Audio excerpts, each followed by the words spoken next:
নমস্কার বন্ধুরা, অপর্ণার ছাদ বাগানে সবাইকে স্বাগত। দেখো বন্ধুরা, আজ আমি নিয়ে এসেছি লাল বাঁধাকপি। 4টে টবে 4টে বসিয়েছিলাম। গাছগুলো প্রচুর ভালো হয়েছে গাছগুলো, কিন্তু এখনও এই বাঁধন আসছে। কবে হবে কপিগুলো জানি না, কিন্তু গাছগুলো দেখেই মন শান্তিতে ভরে যাচ্ছে। যেন মনে হচ্ছে একটা করে গোলাপ ফুটে আছে।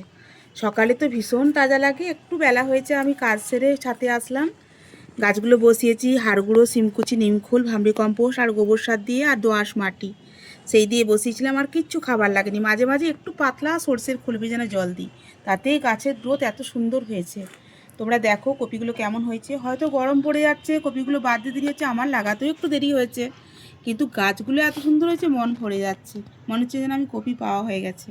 দেখো, যদি অবশ্যই ভালো লেগে থাকে চ্যানেলটি প্লিজ সাবস্ক্রাইব করে দিও, লাইক দিয়ে পাশে থেকো, যাতে নতুন নতুন ভিডিও তোমাদের মাঝে নিয়ে আসতে পারি।